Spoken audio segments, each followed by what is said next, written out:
So you're everywhere because you won't say no and you won't delegate, which means you're all over the place. Well, let me tell you, my friend, here's some powerful ways to say no or reprioritize when you're speaking with your boss, because we don't necessarily want to say no, but we want to do it in a way that leave them with their dignity. So I'm going to give you a trade-off approach. This particular one is about solutions.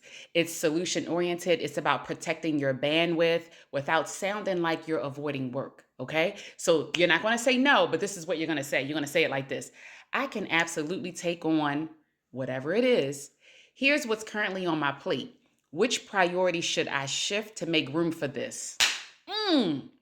You're not saying no. You're inviting your boss into a decision making process, and it shows that you own your workload and you're focusing on delivering results, not just collecting tasks. Okay, so that's number one. Number two, the alignment question. Now, listen, this flips the script. This flips the script. Instead of dumping, you're having a strategy, right? This is strategy checking. So, this is the way to say no, number two. And you want to say it like this: just to make sure I'm aligned, how does this fit in with the current priorities we discussed yesterday, last week, last quarter, last month? Boom. You're anchoring the conversation in business goals and strategic alignment.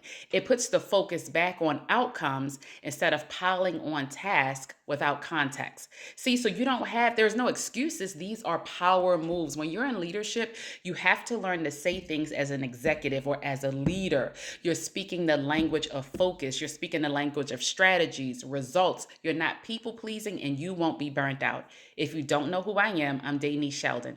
I am a leadership coach. I'm the leadership alchemist. I guide leaders just like you from being overwhelmed to having clarity, or to going from low confidence to making autonomous decisions that benefit the business as well as your team. Now, in saying no, I just gave you two ways to not say no, if you will. But now let's talk about how you're going to say it to your team. We're going to redirect, right? So if your team comes up and says something, you're going to say, I hear you and I know that's important, but right now our focus is on XYZ. Let's park that right here and revisit it once we've nailed what's in front of us. Whatever you're in front of us is. So this is going to work because you're not dismissing them. You're validating their endpoint. You're protecting the team's energy. Your reinforcement alignment goals. It builds respect and momentum for the team. And if you really want to be a leader in this particular area, create a parking lot. Make it visible to the team. That way they know that you value what they're saying and they feel heard, they feel focused, and you're being an intentional leader, not just the gatekeeper.